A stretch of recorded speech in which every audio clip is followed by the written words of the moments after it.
All right, yeah, this is going to be a quick wrap-up.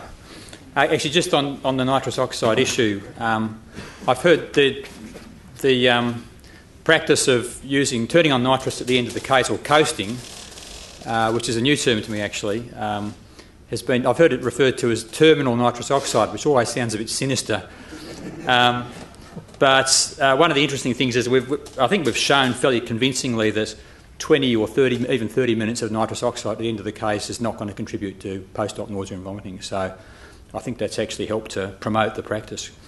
All right, so I've just been asked to update the meeting about something that I wasn't able to actually talk about last year, which was the issue of whether nitrous oxide use might have an impact on the incidence of long-term post-surgical pain, or PPSP, persistent post-surgical pain. This has been known for some time now to be a much more common problem than we would have liked to have thought it was. We know there are certain procedures where there's a high risk: thoracic surgery, breast surgery, quite high incidences. It seems any surgery involving the intercostal nerves has a high risk, including inguinal herniorrhaphy. Patients with pre-existing pain, such as patients presenting for amputation and spinal and orthopaedic surgery. The natural history of this problem is not well understood, but I think it's increasingly becoming more, as a craft group, we're becoming more aware of this problem. In fact, that term holy grail is being used once again to talk about the issue of persistent post-surgical pain. So we've spoken previously about other issues with nitrous, pharmacokinetics, environmental and economic considerations, which I won't go over again, and then the outcomes of the recent large studies focusing on patient outcomes randomised to nitrous oxide or not. And the persistent pain issue was raised by Matthew Chan's follow-up study of the ENIGMA I trial, which followed up the 423 surviving patients in the Hong Kong cohort of the ENIGMA I trial. And Matthew found that 11% of patients had ongoing pain. This was 4 years after their index surgery. So this was patients who had major surgery. And a high proportion of those reported severe ongoing wound-related pain. And in the patients who were randomised to the nitrous oxide group, the incidence was halved. And so this generated immense interest on my part particularly.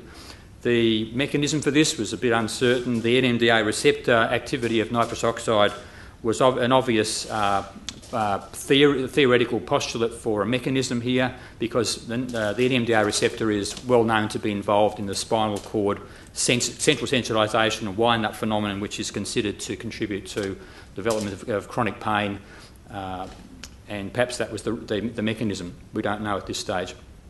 So we were able then to commence a long-term follow-up of pain outcomes in the ENIGMA II trial, which was already halfway through. So although the ENIGMA II trial, which was another big randomised trial focusing mainly on cardiovascular outcomes, we were able to do post-op pain follow-up data on 3,000 of those patients, almost exactly 3,000 patients. And we did a 12-month structured questionnaire using the same methodology that Matthew used in the ENIGMA I trial, using validated tools and a telephone follow-up.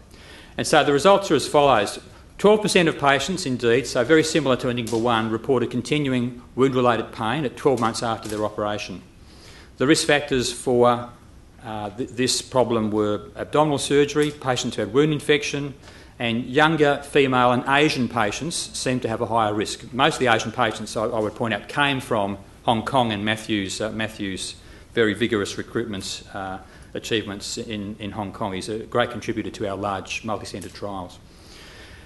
The median VAS pain score for patients who reported pain was 3 out of 10 for their average pain in the last 24 hours. And for their worst pain, 60% of patients reported worst pain of more than 5 out of 10. 31% of patients reported average pain of worse than 5 out of 10. So there's significant ongoing incidence of pain happening. And in those patients who had severe pain, there was a clear neuropathic elements identifiable in the quality of the pain in a large proportion of them. And this was all accompanied by a significant impact on indicators of quality of life and mood and whatnot that we collected data on.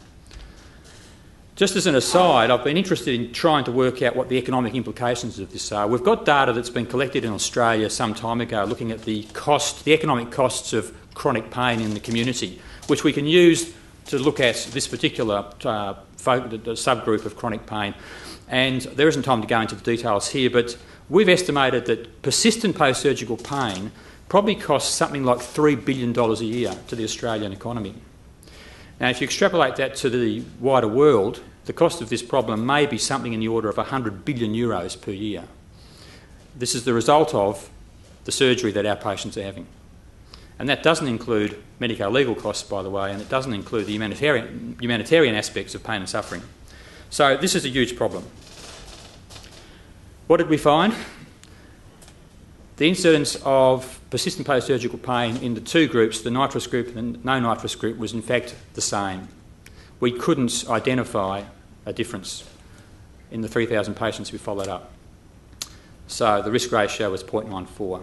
So it appears that nitrous oxide overall in the trial did not have any protective effect on your risk of developing PPSP. However, it's not as simple as that.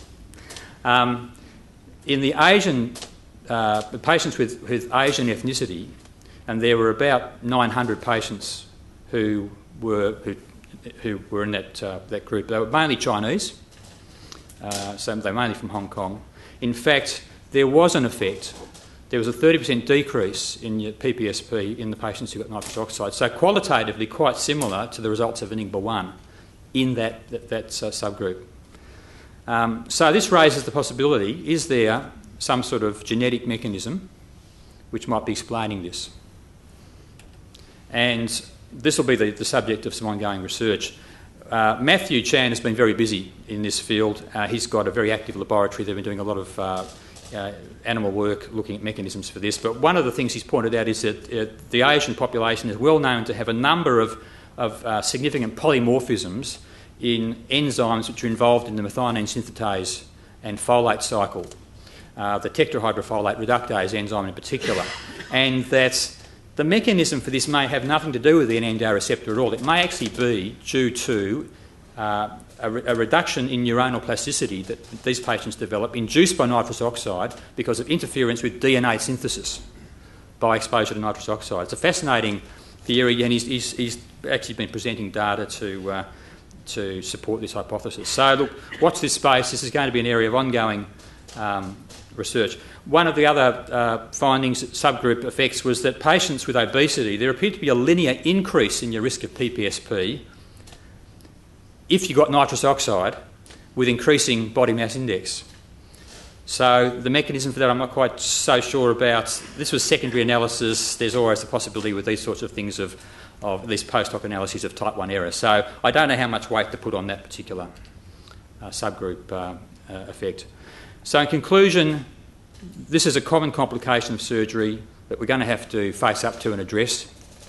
There appears to be no general benefit from nitrous oxide on your risk of developing persistent pain after surgery. However, there appears to be a reproducible effect in an Asian population. This has quite a few implications for us in our side of the world, mind you. Whether there's a genetic mechanism for this protective effect, we don't know, but this may be an area where anaesthesia and pharmacogenomics is coming together, and no doubt this is part of the future of anaesthesia, is investigating these sorts of things, the concept of personalised medicine and being able to identify your risk factors for a number of post-operative complications on the basis of genetic profiling. Maybe something that's coming in the future, and this might be part of it. I don't know. All right. Thank you very much.